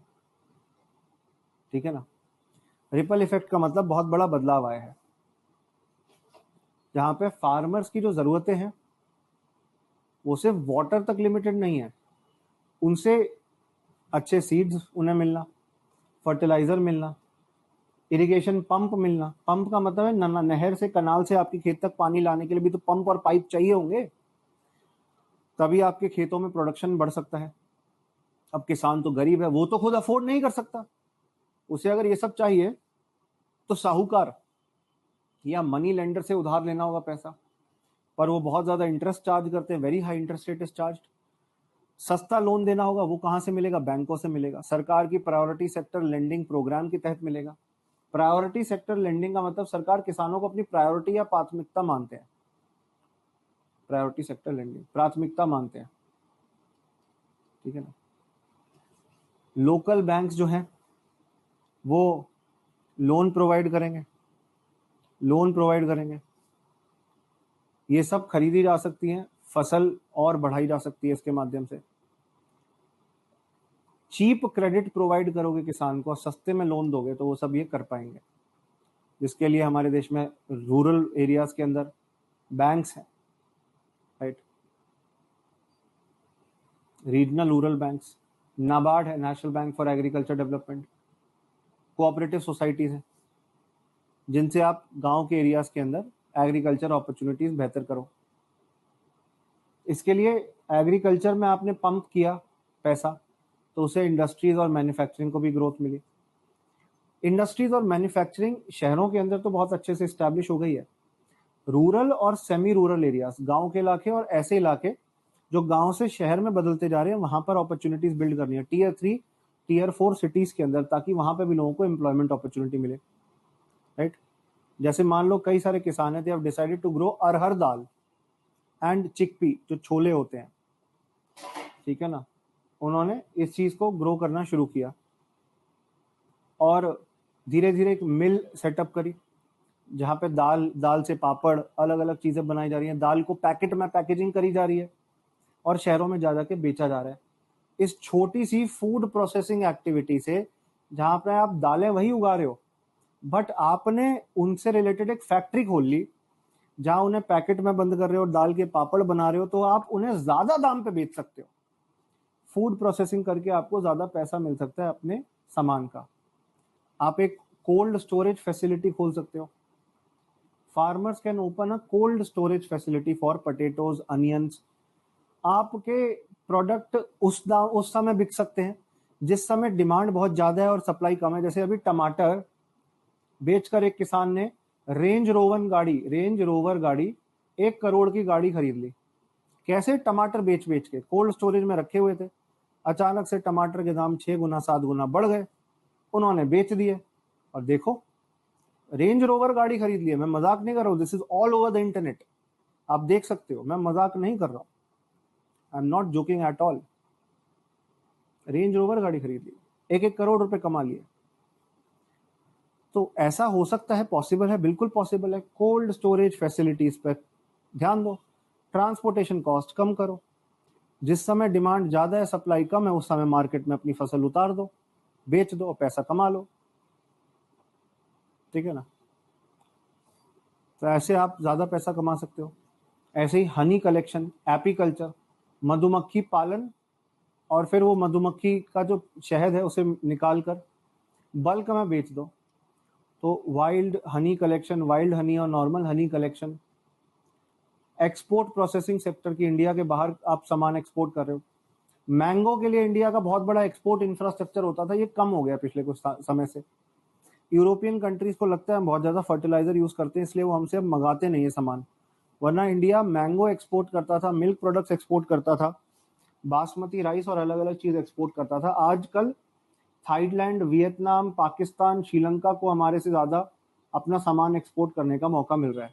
पर इंडिया ने हमारे कोल्ड स्टोरेज इंफ्रास्ट्रक्चर को चेंज किया है, हम प्रोटेक्ट कर रहे हैं, हम इंडिया में प्रिजर्वेटिव्स का कम इस्तेमाल कर रहे हैं, केमिकल्स का कम इस्तेमाल कर रहे हैं, ऑर्गेनिक फार्मिंग कर रहे हैं, तो हम धीरे धीरे अपने एक्सपोर्ट्स को बढ़ा पाए हैं। वरना एक्सपोर्ट प्रोसेसिंग सेंटर्स अगर लार्ज स्केल पे बनाओगे तो जो सामान यहाँ उग रहा है बाहर बेच के ज्यादा पैसा कमाओगे। गांव के अंदर, सेमी रूरल एरियाज के अंदर अपॉर्चुनिटी पैदा होगी, बल्कि शहरों से नौकरियां गांव की तरफ मूव करेंगी अगर आप ऐसा क्रिएट कर पाते हो। तो ये सब क्यों एग्जाम्पल दिया मैंने? ये इसलिए एग्जाम्पल दिया कि इंडिया के अंदर आप इससे सेक्टोरल चेंज क्रिएट कर पाओगे, रूरल एरियाज के अंदर भी बदलाव आएगा। इंडिया में 60% लगभग आबादी आज 5 साल से 30 साल के या 29 साल के बीच में है, और जिसमें से लगभग आधी आबादी है जो एजुकेशन इंस्टीट्यूशंस में एनरोल्ड है, जो स्कूल कॉलेज नहीं का फायदा नहीं ले पा रहे हैं। चलो एजुकेशन नहीं मिल पा रहा तो स्किल डेवलपमेंट तो देना होगा। कई सारे ऐसे लोग हैं जो चाइल्ड लेबर के तौर पे काम कर रहे हैं, ये मेंस में लिखने काम आएगा पॉइंट। प्रॉब्लम ये है, they are working as child labour. अगर बच्चा स्कूल जाएगा, पढ़ेगा, लिखेगा तो ज्यादा ग्रोथ होगी बच्चे की, हमें मेंटल एटीट्यूड चेंज करने का मौका मिलेगा। पर वो जब स्कूल में पढ़ना चाहिए उस टाइम पे मजदूरी कर रहा है अपना परिवार चलाने के लिए। इसलिए राइट टू एजुकेशन एक्ट आया, 6 से 14 साल की उम्र के बच्चों के लिए राइट टू एजुकेशन एक्ट के तहत आपको एजुकेशनल अपॉर्चुनिटीज देखने मिलती हैं 6 से 14 साल की उम्र के बच्चों के लिए। Educational opportunities are created, educational opportunities मिलती हैं, ठीक है ना। और इसके लिए आपको देखने मिलेगा educational opportunities, educational infrastructure create होने से आप ज़्यादा से ज़्यादा अपॉर्चुनिटी लोगों को प्रोवाइड कर पा रहे हो। मैं एग्जांपल दूं इसका, national skill development mission, target तो है बहुत लार्ज स्केल पे रूरल एरियाज के अंदर स्किल डेवलपमेंट क्रिएट करना। दीनदयाल अंत्योदय योजना, national rural livelihood mission and national urban livelihood mission, ये दोनों भी इसी प्रोजेक्ट को बढ़ावा दे रहे हैं। अगर आप देखेंगे प्लानिंग कमीशन जो पहले होता था, नीति आयोग आ गया, 20 लाख जॉब्स एजुकेशन सेक्टर में ही क्रिएट हो सकती हैं। टीचिंग जॉब्स, इंडिया में टीचर्स की बहुत भारी कमी है, अच्छे स्किल्ड टीचर्स की बहुत भारी कमी है, हेल्थ प्रोफेशनल्स की बहुत भारी कमी है। आपको ज़्यादा बिल्डिंग, ज़्यादा टीचर्स चाहिए, ज़्यादा आप लोग इस एरिया में चाहते हो, तो आपको उसके लिए पहले खुद एजुकेशन देना होगा, तभी तो आप आगे इंफ्रास्ट्रक्चर चेंज क्रिएट कर सकते हो। तो सबसे पहले सोशल इंफ्रास्ट्रक्चर इंप्रूव करना है, लोगों को नौकरियों के रास्ते पर डालना है। काफ़ी नौकरियां तो एजुकेशन सेक्टर में, हेल्थ सेक्टर में क्रिएट हो सकती हैं, जिसके लिए डॉक्टर, नर्स, कंपाउंडर जिन्हें आप कहते हैं, हेल्थ वर्कर्स, फार्मासिस्ट, इनको जॉब्स प्रोवाइड करने से, इनको काम प्रोवाइड करने से ऐसा हो पाएगा, नॉर्मली ऐसा बन पाएगा। आयुष्मान भारत योजना चल रही है, प्रधानमंत्री जन आरोग्य योजना, लोगों को फ्री में इलाज तो प्रोवाइड करना चाहते हो, डॉक्टर्स थोड़ी ना उतनी मात्रा में। इंडिया में ब्रेन ड्रेन होता है, जो अच्छे डॉक्टर्स हैं, जो नॉलेजेबल हैं, they move out of India, वो दूसरे देशों में जा जाके अपनी प्रैक्टिस करनी शुरू करते हैं। तो फिर हमारा कैसे डेवलपमेंट होगा बताइए, जब वो हमारे देश से जाकर दूसरे देशों में सेटल हो जाएंगे। टूरिज्म सेक्टर के अंदर बहुत ज़्यादा अपॉर्चुनिटी है इंडिया में।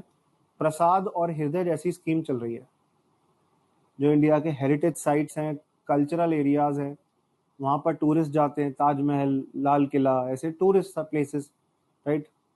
कई सारे मंदिर हैं, अजमेर में दरगाह है, कई सारे ऐसे एरियाज हैं जहाँ पर हम टूरिज्म को बढ़ावा दे रहे हैं। अच्छा, टूरिज्म के साथ सिर्फ टूरिज्म ग्रो नहीं होता, हैंडीक्राफ्ट इंडस्ट्री भी ग्रो होती है। अब लोग एक जगह से, अब मैं एग्जांपल देता हूँ, मैं और मेरी वाइफ उदयपुर गए, उदयपुर के अंदर हम घूमे फिरे, टूरिज्म को बढ़ावा मिला, टैक्सी कैब कंपनीज को बढ़ावा मिला, लोकल ऑटो लिए, कैब लिया। वहाँ पे जो लोकल कपड़ा होता है, मैं इस टाइम पे याद नहीं कर पा रहा हूँ, बींदनी या बांदनी कुछ ऐसा कहते हैं कपड़ा, वो कपड़ा खरीदा, तो वहाँ के टेक्सटाइल, वहाँ के हैंडीक्राफ्ट को भी बेनिफिट मिला। तो नई नई इंडस्ट्रीज को भी बढ़ावा मिल रहा है, रीजनल क्राफ्ट इंडस्ट्रीज को बढ़ावा मिल रहा है। अब आप कहोगे सर पर आज का आईटी सेक्टर का ज़माना कैसे इसको सपोर्ट कर सकता है? आईटी सेक्टर बिल्कुल कर सकता है। जैसे अमेजॉन, फ्लिपकार्ट पे आप अपने प्रोडक्ट दिखा सकते हो, दुनिया को बेच सकते हो मुंह मांगे दाम पर। आर्ट के लिए, हैंडीक्राफ्ट के लिए मुंह मांगा पैसा मिलता है, जो इंसान जितना पैसा दे सके उतना दे देता है। अगर मुझे कोई कपड़ा अच्छा लग रहा है 5,000 का, मैं 5,000 दे दूंगा, राइट। इसके लिए प्लानिंग ज़रूरी है, ऐसे सेक्टर्स के अंदर गवर्नमेंट का असिस्टेंस देना बहुत ज़्यादा ज़रूरी है। अगर टूरिज्म सेक्टर को इम्प्रूव करोगे तो ऐसे लाखों लोगों को, 35 लाख लोग हर साल जॉब्स प्राप्त कर पाएंगे, क्योंकि ऐसा हर एरिया है इंडिया में जहाँ पर कोई ना कोई हिस्ट्री उससे जुड़ी हुई है। हर स्टेट में ऐसा कोई ना कोई एरिया है जहाँ पे लोगों को एम्प्लॉयमेंट मिल सकता है, कोई कल्चर है उसका जिसकी वजह से वहाँ पे लोग खींचे चले आ सकते हैं। Short term measures of employment creation, अब आपने ये जितने भी रास्ते देखे, लॉन्ग टर्म सोल्यूशन है। शॉर्ट टर्म में अगर आप जॉब्स देना चाहते हो तो पहले तो राइट टू एजुकेशन की तरह एक कानून आना चाहिए, राइट टू वर्क के लिए, सबको काम करने का अधिकार मिले, ऐसा कोई लॉ बनाओ। जैसे Mahatma Gandhi national rural employment guarantee act गांव के इलाकों में 100 दिन का गारंटीड रोजगार देता है, ऐसा शहरों में भी शुरू करो। जैसे मनरेगा की जो लॉ है, जो कानून है 2005 का, गांव में आप रोजगार दे रहे हो, एम्प्लॉयमेंट दे रहे हो, शहरों में भी दो। कंपलसरी एजुकेशन, कोई बेरोजगार ना रहे, तभी जॉब अपॉर्चुनिटीज क्रिएट हो सकती है। अगर कोई जॉब किसी को नहीं मिल पा रहा, कोई बात नहीं, अनएम्प्लॉयमेंट बेनिफिट दो, जैसा यूएस, कनाडा और बाकी डेवलप्ड कंट्रीज में होता है।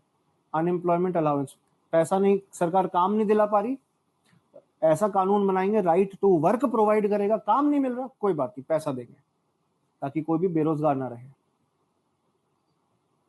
हर इंसान के पास एग्रीकल्चर फील्ड हो, थोड़ी सी तो हो, कम से कम 1 एकड़ 2 एकड़, ताकि खुद के लिए अनाज उगा के कम से कम खुद का पेट तो भर ले। ऐसे लॉज लीगल चेंजेस हमें क्रिएट करने होंगे। बाकी मैंने अभी बीच में अनऑर्गेनाइज सेक्टर बोला था, ऑर्गेनाइज्ड और अनऑर्गेनाइज सेक्टर के बीच का फर्क समझ लो। ऑर्गेनाइज सेक्टर वो सेक्टर होता है जहां पर लीगल कॉन्ट्रैक्ट होते हैं, जॉब्स जिनको मिलती है, जैसे factories act, minimum wages act, maternity benefit act, payment of gratuity act, shops and establishment act. यहाँ पर अलग अलग कानून है, रूल्स रेगुलेशन है जो एम्प्लॉयमेंट कॉन्ट्रैक्ट को रेगुलेट करते हैं। आपकी सरकारी नौकरी लगेगी, आपका प्रोविडेंट फंड का पैसा, आपका पेंशन का पैसा आपके लिए कनेक्टेड होगा। आपकी जब गवर्नमेंट जॉब लगेगी, जब आपकी सरकारी नौकरी लगेगी, आपको पेंशन का पैसा अपनी सैलरी से कटते हुए देखने मिलेगा, आपका प्रोविडेंट का फंड का पैसा आपकी सैलरी से कटेगा, आपकी सैलरी से कटेगा। ठीक है ना, ये बात ध्यान रखिएगा। इस तरीके से इंडिया के अंदर as per various rules regulations, as per various laws हम रेगुलेट कर पाते हैं अलग अलग सेक्टर्स को, हम रेगुलेट कर पाते हैं एम्प्लॉयमेंट कॉन्ट्रैक्ट्स को रेगुलेट कर पाते हैं, और उनके पास जॉब सिक्योरिटी होती है। उन्हें ऐसे ही थोड़ी ना फायर कर सकते हैं। अगर कोई एम्प्लॉयमेंट कॉन्ट्रैक्ट है और आपको नौकरी से निकालना चाह रहा है आपका एम्प्लॉयर, तो 1 महीने 2 महीने 3 महीने का कुछ नोटिस पीरियड होता है। मतलब अगर आज आपको नौकरी से निकाला जा रहा है तो 1 महीने 2 महीने 3 महीने कुछ भी है, उतने महीने का पैसा मिलेगा। आपको एक लिमिट से ज़्यादा, जैसे 8 घंटे 9 घंटे काम करना है, तो उससे ज़्यादा आपको काम करने का नहीं बोल सकते। अगर आप ओवर टाइम कर रहे हो, ज़रूरत से ज़्यादा काम कर रहे हो, तो उसका आपको पैसा मिलता है। Paid leave, holiday, Saturday Sunday छुट्टी या संडे छुट्टी, provident fund, gratuity benefit. Gratuity मतलब 5 साल आपने कहीं पे काम कर लिया तो आपकी लॉयल्टी के लिए आपको पैसा मिलता है कि देखो कितना ईमानदार आदमी है, यहीं पे टिका हुआ है, यहीं पे काम कर रहा है। बुढ़ापे में आपको पेंशन मिलती है, एक मुश्त पैसा मिलता है प्रोविडेंट फंड का 1 इंस्टॉलमेंट में। तो ये देना जरूरी होता है, कंपलसरी होता है ऑर्गेनाइज सेक्टर में। अनऑर्गेनाइज सेक्टर में ऐसा कुछ नहीं होता। जैसे कोई रिक्शा चला रहा है, कोई दुकान पे बैठा है अपनी, किसी की फोटो स्टेट की दुकान है, कोई जूस की दुकान खोल के बैठा है, किसी की खाने पीने की चीज़ों की दुकान है, कोई केमिस्ट शॉप है। यहाँ पर कोई कॉन्ट्रैक्ट लॉ नहीं है, कोई पेंटर का काम कर रहा है, कोई कुछ है। इंडिया में 90% लोग अनऑर्गेनाइज सेक्टर में आते हैं। इनका जीडीपी के ऊपर कंट्रीब्यूशन कितना है ये पूरा पता नहीं चल पाता, क्योंकि जब तक कोई खुद इनकम टैक्स रिटर्न फाइल नहीं करेगा तो वो पता ही नहीं चल सकता कि उन्होंने कितना पैसा कमाया। अगर कैश में कमा रहे हैं तो कैसे पता करोगे कितना पैसा कमा लिया? कोई अगर प्रॉपर बिल मेंटेन करता है, जीएसटी फाइल करता है, टैक्स भरता है, उसका तो पता चल जाएगा। छोटे छोटे लोग जो छोटी छोटी दुकानें खोल के बैठे होते हैं, स्मॉल शॉप्स आर क्रिएटेड, रिक्शा चलाने वाले से लेकर दुकान चलाने वाले सब, जो गवर्नमेंट के कंट्रोल से बाहर हैं, जो लॉज के कंट्रोल से बाहर हैं। They are not within the control of laws, they are not within the control of government. ठीक है ना, ये बात आप याद रखिएगा। They are not within the control of government, सरकार के कंट्रोल में नहीं है। रूल्स और रेगुलेशंस कई सारे एग्जिस्ट करते हैं but they are not followed properly. Jobs हैं तो दे आर लो पेइंग और इररेगुलर जॉब्स हैं। लो पेइंग जॉब्स हैं, पैसा जिनसे ज़्यादा नहीं मिलता, एंड इररेगुलर जॉब्स हैं। Sir what is gratuity act बताया ना, 5 साल कहीं पे कोई काम करता है, उसके बदले में उसके लॉयल्टी का पैसा मिलता है। 5 साल आप स्कूल में टीचर की नौकरी कर लो, उसके बाद जब आप रिटायर हो गए, 5 साल से ज़्यादा काम कर, मिनिमम 5 साल काम करना है। 5 साल के बाद नहीं मिलता, जब आप रिटायर होते हो तब मिलता है। जैसे विमल, मान लीजिए आपकी गवर्नमेंट जॉब लगती है, आप 30 साल एक डिपार्टमेंट में काम करो, because you have worked more than 5 years, आपको उस 30 साल की लॉयल्टी का पैसा मिलता है। ठीक है, कुछ अमाउंट होता है 15/26 इंटू लास्ट मंथ, वो इंपॉर्टेंट नहीं है। इंपॉर्टेंट है ग्रेचुइटी होता क्या है। अब आप समझ गए विमल क्या है। ठीक है, हेरिटेज सिटीज के डेवलपमेंट के लिए हृदय स्कीम है बेटा। धरोहर जो स्थल है इंडिया के, कल्चर से जुड़े हुए हैं, हमारे ट्रेडिशन से जुड़े हुए हैं हमारे। अनऑर्गेनाइज सेक्टर के नुकसान ये है, ओवर टाइम का कुछ पैसा नहीं मिलता, बीमार हो गए पैसा नहीं मिलेगा। रिक्शा चलाने वाला बीमार हो गया, उस दिन दिहाड़ी नहीं मिलेगी उसे, कोई सैटरडे संडे छुट्टी नहीं, होली दिवाली छुट्टी नहीं, कोई बीमारी का पैसा नहीं, राइट, कुछ ऐसा पैसा नहीं है। एम्प्लॉयमेंट भी यहाँ पर गारंटीड नहीं है, नो गारंटी ऑफ एम्प्लॉयमेंट की नौकरी बनी रहेगी नहीं बनी रहेगी। कोविड के टाइम पे सबसे ज़्यादा नुकसान इसी सेक्टर में काम करने वाले लोगों को हुआ है। अनऑर्गेनाइज सेक्टर में काम करने वाले लोगों को हुआ है कोविड के दौरान। नौकरी से जाने के लिए कभी भी आपको भेजा जा सकता है कि कल से मत आना, जाओ, या काम नहीं है फैक्ट्री में तो मना कर दिया कि कल से मत आना, आपको काम नहीं दे सकते, आप उनसे पैसा नहीं मांग सकते, गए तो गई, नौकरी तो गई। मालिक की इच्छा के ऊपर, रहमो करम के ऊपर काम करना पड़ता है। कितने भी घंटे काम करा लिया, खुद मालिक हो, खुद दुकान चला रहे हो, रिक्शा चला रहे हो, तो कस्टमर आएगा तो ठीक, वरना खाली बैठे रहो। अनऑर्गेनाइज सेक्टर की यही प्रॉब्लम है कि जब जरूरत पड़ेगी तो और बहुत सारी लेबर हायर कर लेंगे, जब जरूरत नहीं पड़ेगी भगा देंगे, फायर कर देंगे, लेबर को भेज देंगे, जाओ। ठीक है ना। एग्रीकल्चर भी अनऑर्गेनाइज सेक्टर का पार्ट है, बिल्कुल। मोस्टली जो रूरल एरियाज के अंदर काम होते हैं वो अनऑर्गेनाइज सेक्टर के ही होते हैं। वहां पर कोई एम्प्लॉयर एम्प्लॉय रिलेशनशिप नहीं है। वहां पे छोटे किसान हैं, ऐसे किसान हैं जो किसी और की जमीन पर काम कर रहे हैं शेयरिंग बेसिस पर, धोबी का काम कर रहा है, कोई लोहा बनाने का काम कर रहा है, कारपेंटर है, ये सब अनऑर्गेनाइज सेक्टर का पार्ट है। मैंने क्या बोला, 80 to 90% people are working in the unorganised sector, जिनको अलग अलग प्रॉब्लम्स का सामना करना पड़ता है। जैसे किसान है, उसके पास बीज नहीं है एडिक्वेट क्वांटिटी में, एग्रीकल्चरल इनपुट काफी खराब है, स्टोरेज फैसिलिटी नहीं है, मार्केटिंग फैसिलिटी नहीं है, कई सारी प्रॉब्लम्स का सामना करना पड़ता है। सर बिजनेस अनऑर्गेनाइज सेक्टर में आएगा क्या? अगर उस पर government rules regulations laws applicable नहीं हो रहे और उस बिजनेस के अंदर लोग काम तो कर रहे हैं पर उनके पास कोई जॉब सिक्योरिटी, कोई जॉब गारंटी नहीं है, मालिक ने जब बोला निकाल दिया और आपको उसके बदले में कुछ पैसा भी नहीं मिला, कोई जॉब सिक्योरिटी नहीं है, तो वो अनऑर्गेनाइज सेक्टर का पार्ट माना जाएगा, फिर वो अनऑर्गेनाइज सेक्टर का पार्ट माना जाएगा। ठीक है। सरकारी नौकरी में हो, बड़ी बड़ी कंपनी गूगल माइक्रोसॉफ्ट की नौकरी में हो, ये ऑर्गेनाइज सेक्टर का पार्ट माना जाता है। शहरों में भी, अर्बन एरियाज के अंदर भी अनऑर्गेनाइज सेक्टर होता है, जो दुकानें चला रहे हैं, जो कैजुअल वर्क, दिहाड़ी का काम कर रहे हैं, कंस्ट्रक्शन सेक्टर में, ट्रांसपोर्ट सेक्टर में, ट्रेड सेक्टर में, वो सब इस सेक्टर में आते हैं। कोई कपड़ा बनाने का काम कर रहा है, कोई कूड़ा बीनने का काम कर रहा है। Small scale industry also requires government assistance in procuring raw material. Small scale industries भी सरकार का पैसा मांगती है, सरकार से पैसा लेती है।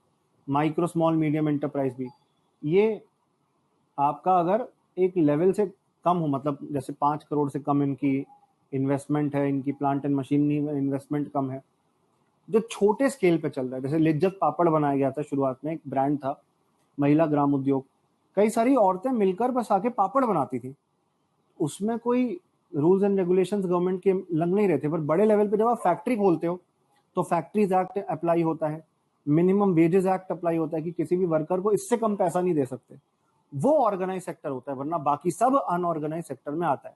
जो छोटे बिजनेस है, जो MSME सेक्टर है, और इसका नुकसान होता है सोशली वल्नरेबल सेक्शंस के साथ, schedule caste, schedule tribe, OBC community के साथ। कई बार महिलाओं को सेक्सुअल हरासमेंट तक का काम सामना करना पड़ता है, क्योंकि लोगों को लगता है कि वो कंप्लेंट तो करेंगे नहीं, नौकरी जाने के डर से उन्हें सेक्सुअल हरासमेंट तक का सामना करना पड़ता है अनऑर्गेनाइज सेक्टर के अंदर। क्यों? क्योंकि प्रोटेक्शन नहीं है, लोगों को जॉब्स में प्रोटेक्शन नहीं मिल पा रही है, डिस्क्रिमिनेशन का सामना करना पड़ रहा है। आदमी औरत है तो आदमी को ज्यादा पैसा मिल रहा है, औरत को कम मिल रहा है। एक कास्ट के व्यक्ति को ज्यादा पैसा मिल रहा है, एक धर्म के व्यक्ति को ज्यादा पैसा मिल रहा है, एक कास्ट एक धर्म के व्यक्ति को ज्यादा बड़ा ओहदा मिल रहा है, पोजीशन मिल रही है, बाकियों को टाइम से पैसा नहीं मिलता, मिलता है तो कम मिलता है। ये आपका अनऑर्गेनाइज सेक्टर का पार्ट है। सर IT प्रोफेशनल वाले भी अनऑर्गेनाइज सेक्टर में आते हैं। भाई क्वेश्चन पूछने से पहले सोचो, IT सेक्टर है, किसी कंपनी के लिए काम कर रहे हो, गवर्नमेंट के प्रोविडेंट फंड, पेंशन के रूल्स रेगुलेशंस एप्लीकेबल हो रहे हैं, तो वो ऑर्गेनाइज सेक्टर हो गया। कहां से अनऑर्गेनाइज सेक्टर हो गया? ऑर्गेनाइज का पार्ट है ना बच्चे।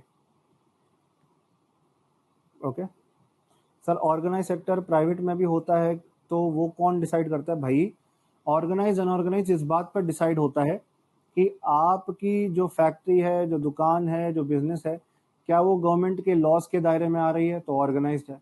नहीं आ रही, आप गवर्नमेंट को टैक्स भी नहीं भरते हो, कोई जानकारी नहीं है गवर्नमेंट को कि आप ऐसा कोई बिजनेस कर रहे हो, तो वो अनऑर्गेनाइज सेक्टर के दायरे में आती है। क्लियर? हाँ, ऑर्गेनाइज सेक्टर के ऊपर कंपनीज एक्ट लगता है, बहुत सारे कानून होते हैं, वो वही तो मैं बोल रहा हूँ। टैक्स लगता है सबसे बड़ी चीज तो। सर अनऑर्गेनाइज, हाँ ये तो मैंने बता ही दिया, और पूछो। प्राइवेट सेक्टर में मोस्टली अनऑर्गेनाइज होते हैं क्या? अगर एम्प्लॉयर एम्प्लॉय रिलेशनशिप है, कंपनियां हैं, तो वो ऑर्गेनाइज्ड है, बाकी सब अनऑर्गेनाइज्ड है। और कोई सवाल मन में आ रहा हो, विचलित हो रहे हो? मतलब आप ये देखो कि लॉज एप्लीकेबल हो रहे हैं नहीं हो रहे। बाकी पब्लिक एंड प्राइवेट का मतलब ये होता है कि पब्लिक मतलब जहाँ पे सरकार ओनर है, सरकार सर्विसेज प्रोवाइड करती है। जैसे रेलवे सरकारी है, जहाँ पे सरकार सर्विस प्रोवाइड करती है, और सरकार कभी भी प्रॉफिट के लिए काम नहीं कर रही, वो काम कर रही है आपके वेलफेयर के लिए। आपके टैक्स से पैसा कमाती है और सरकारी सेवाओं पे सरकार खर्चती है। प्राइवेट सेक्टर प्रॉफिट के लिए काम करती है, ये प्राइवेट हाथों में होती है। प्राइवेट ओनर, जैसे अंबानी जी ओनर है रिलायंस के, वो प्राइवेट कंपनी है, ठीक है ना। इनका ऑब्जेक्टिव है प्रॉफिट कमाना, कस्टमर से पैसा कमाना और अपने फायदे के लिए खर्चना। स्टडी IQ IAS, अब तैयारी हुई अफोर्डेबल।